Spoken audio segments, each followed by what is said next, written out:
Oi, hoje o meu grupo vai falar o que é direito à cidade.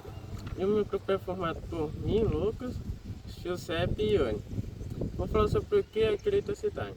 O direito à cidade é o direito coletivo e político de todos os habitantes de ocupar, usar, produzir cidades justas, inclusivas e sustentáveis, garantindo acesso equitativo a bens físicos urbanos, como moradia, saneamento, infraestrutura, transporte e lazer, e promovendo a participação cidadã na sua gestão. O conceito idealizado por Relief Proof vai além de acesso físico aos espaços reivindicados. O direito é isso em uma vida urbana de qualidade, com liberdade, igualdade e justiça para todos, sem distinção de classe, gênero ou origem. Agora eu vou falar sobre moradia como mercadoria. A expressão moradia como mercadoria descreve uma situação em que a casa ou o lugar em que as pessoas vivem deixa de ser tratado principalmente como um direito social ou um bem de uso essencial e passa a ser visto sobretudo como um produto econômico, algo produzido, comprado ou vendido, para gerar lucros. Embora muitas constituições, como a brasileira, reconheçam a moradia como direito na prática, o acesso depende muito da capacidade de pagar, e aí surge a tensão entre direito e mercado. O que isso significa na prática? Na prática, em vez de priorizar habitação adequada para todas as pessoas, o mercado imobiliário concentra-se em maximizar retorno financeiro para proprietários, compradores e investidores. A oferta de moradia tem que atender quem tem maior poder de compra, apartamentos de alto padrão, condomínios, essas coisas. Enquanto a demanda popular fica distinta, a moradia se transforma em ativo financeiro. As casas servem não só para morar, mas para guardar e multiplicar capital. Por exemplo, compra para investimento. Agora vou falar o porquê isso acontece. Vários fatores estruturais colaboram para a mercantilização da moradia. Uma delas é a propriedade privada e a lógica de mercado. Quando o sistema prioriza a propriedade privada e o lucro, a moradia vira mercadoria natural. A financiarização, crédito imobiliário, hipotecas e fundos de investimento entram no jogo, trazendo especulação e valorização que ficam desconectadas da necessidade habitacional. Agora eu vou falar sobre a desigualdade urbana. A desigualdade urbana é um dos principais reflexos de forma como as cidades são organizadas. Embora a Constituição brasileira garanta a igualdade de direitos, na realidade do dia a dia existem barreiras enormes que impedem que todas as pessoas tenham acesso de maneira justa aos recursos de cidade.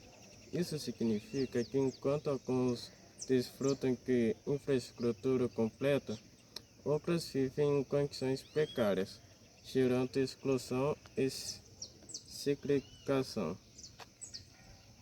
Onde essa desigualdade aparece?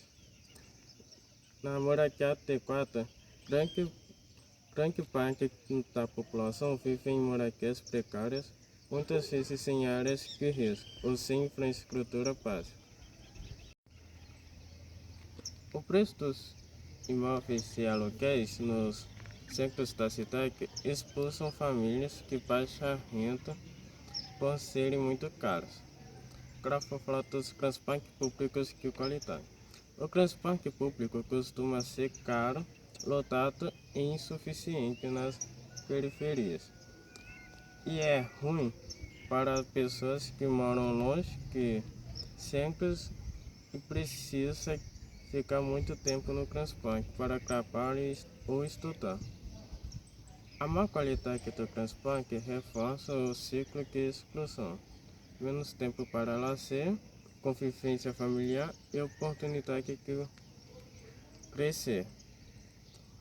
Alguns caminhos para enfrentar o problema é ampliar o acesso a moradias técnicas e bem localizadas, melhorias, melhorar o sistema de transporte, ter mais bibliotecas, centros bancários, parques e postos de saúde. Políticas públicas insuficientes. Falta de investimento em habitação social, políticas habitacionais mal desenhadas ou focalizadas em subsídios para a classe média. Regulação urbana frágil, leis de uso do solo, incentivos fiscais e gentrificação favorecem empreendimentos em altos lucros. Urbanização rápida, demanda crescente por moradia em áreas centrais faz subir preços e expulsar populações de baixa renda. A curva sofre as consequências sociais e econômicas. Pode acontecer que as pessoas e familiares sejam excluídas de áreas com melhores serviços como escola, saúde, transporte, etc. A cidade pode também acabar se dividindo entre áreas valorizadas e periferias precárias. Pode acontecer que mais pessoas fiquem desempregadas, a saúde e a educação piorem por causa da moradia instável. E, gente, agora eu vou estar falando sobre o conflito da moradia no Brasil. Quando falamos de moradia, a gente não está falando só sobre ter um teto. A moradia está ligada a dignidade, segurança e qualidade de vida. No entanto, no Brasil, esse direito ainda não é igual para todos. Muitas famílias vivem em áreas irregulares, sem saneamento básico e com risco de despejo ou em condições precárias. Então a gente precisa entender o porquê esse problema acontece e o que tem sido para tentar resolver ele. As causas desse conflito de moradia são várias, mas podemos destacar 3 pontos principais. O primeiro, que temos a especulação imobiliária e a gentrificação.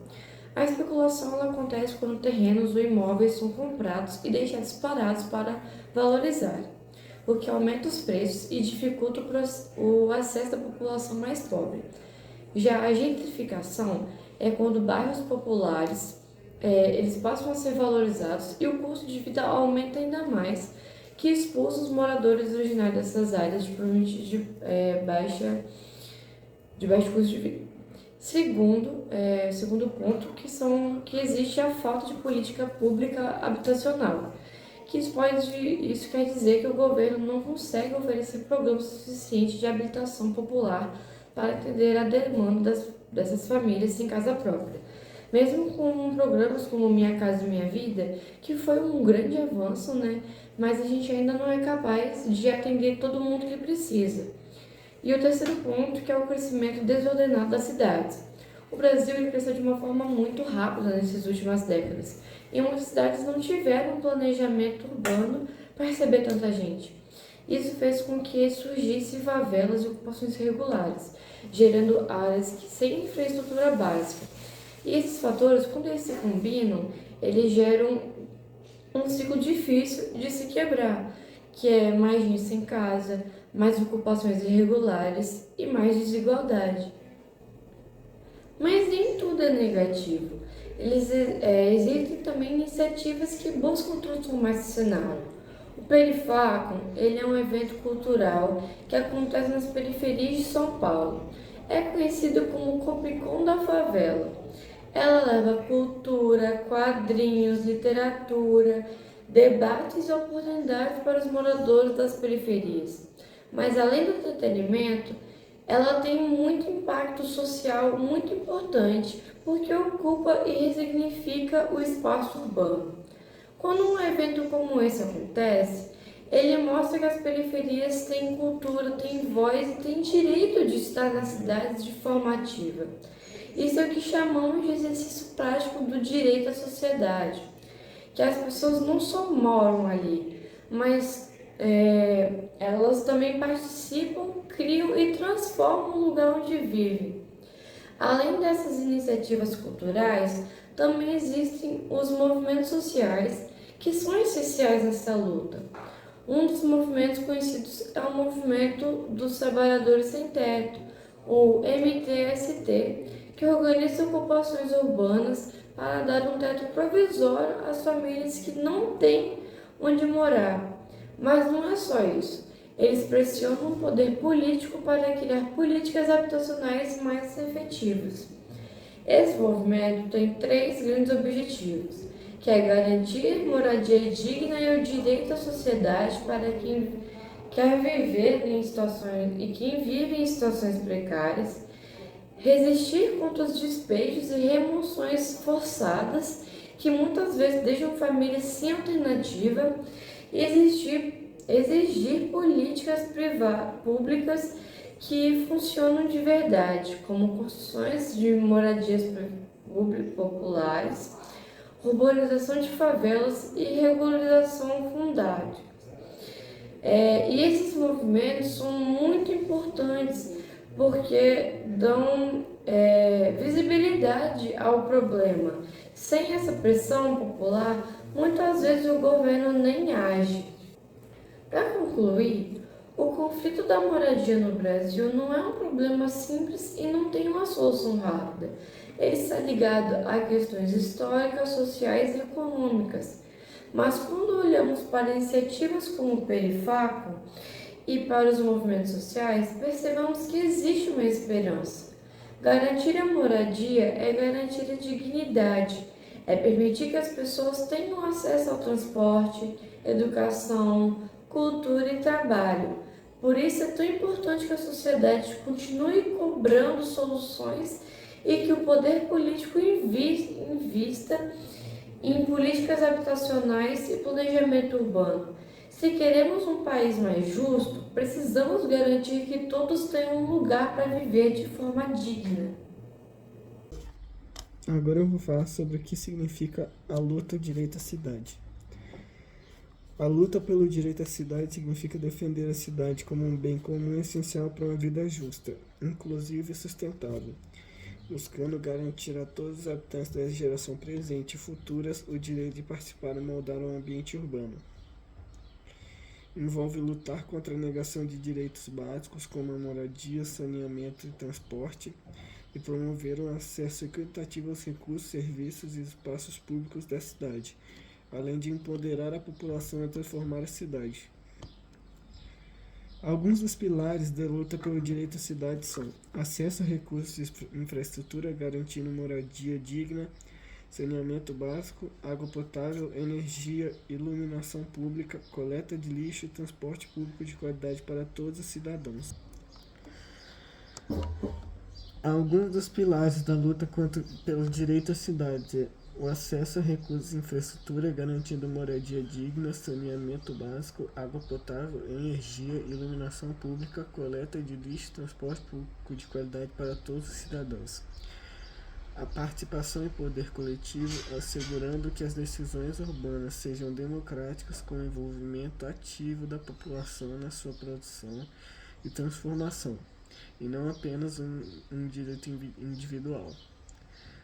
A inclusão e a equidade, combatendo desigualdades sociais, raciais e de gênero que se manifestam na fragmentação da malha urbana e na concentração das oportunidades em áreas centrais em detrimento das periferias.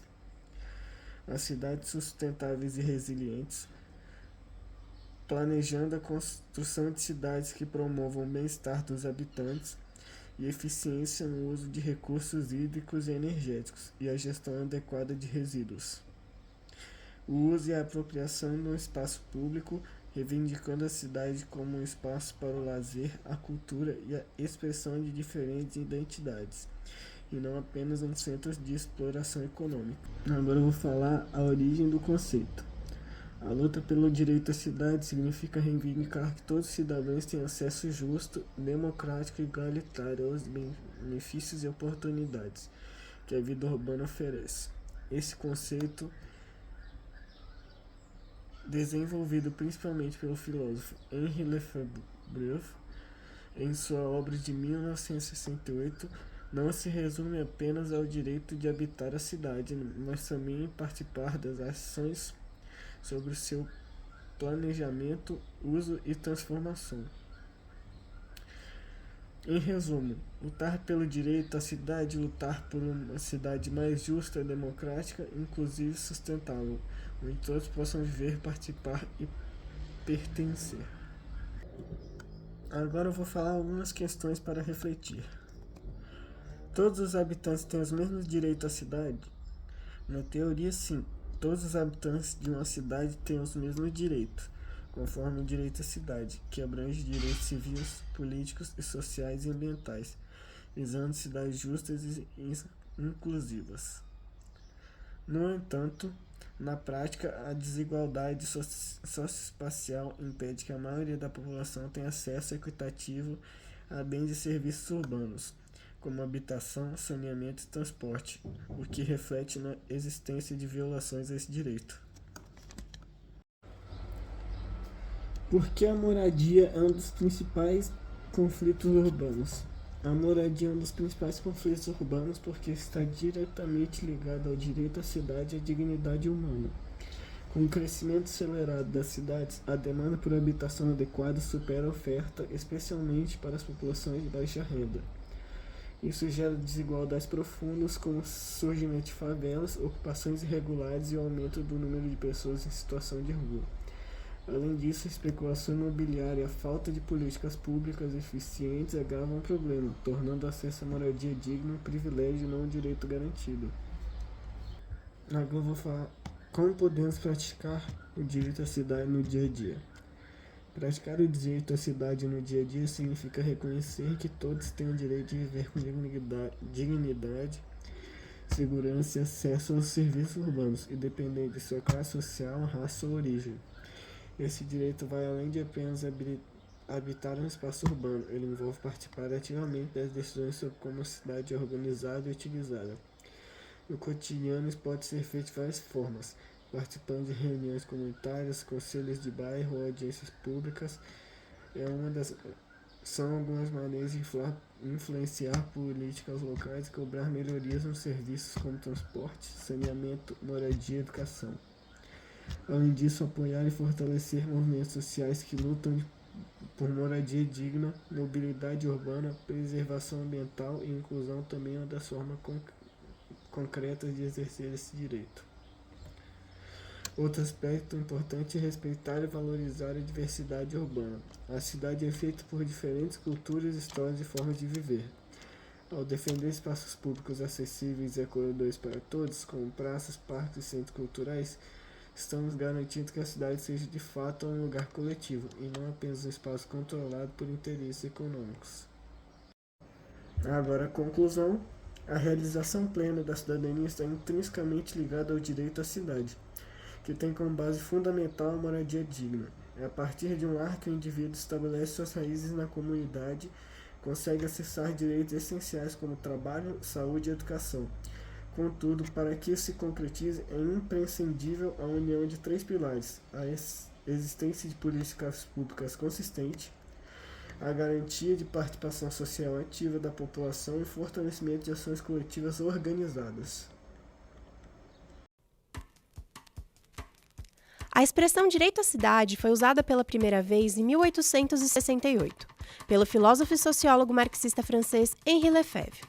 Nas palavras dele, o direito à cidade significa o direito dos cidadãos citadinos e dos grupos que eles constituem, sobre a base das relações sociais, de figurar sobre todas as redes e circuitos de comunicação, de informação e de trocas. Já para o teórico britânico David Harvey, um dos mais importantes estudiosos do assunto, o direito à cidade é o direito de mudar a nós mesmos, mudando a cidade. Além disso, é um direito coletivo e não individual, já que essa transformação depende do exercício de um poder coletivo para remodelar os processos de urbanização. Basicamente, o direito à cidade é a ideia de que todas as pessoas têm o direito de habitar, usar, ocupar, produzir, governar e desfrutar das cidades de forma igualitária. Ele é um direito humano e coletivo, que diz respeito tanto a quem nelas vive hoje quanto às futuras gerações. O direito à cidade vai muito além da liberdade individual de acesso aos recursos humanos, ou da demanda de benefícios como infraestrutura, equipamentos urbanos e habitação social. Mais do que um direito jurídico, ele orienta a luta social em defesa de um bem comum necessário para uma vida plena e digna. O direito à cidade ainda traz em seu núcleo a ideia de que as desigualdades e opressões como o racismo, o machismo e a LGBTfobia estão presentes e determinam a ocupação dos espaços. É nessa questão que vamos focar na reportagem a seguir. Com o recorte da metrópole de São Paulo, vamos juntos investigar como o gênero e a LGBTfobia ferem o direito à cidade de pessoas que fogem do padrão heteronormativo, e o caminho que os membros da comunidade encontram para resistir e existir neste espaço de constante luta social.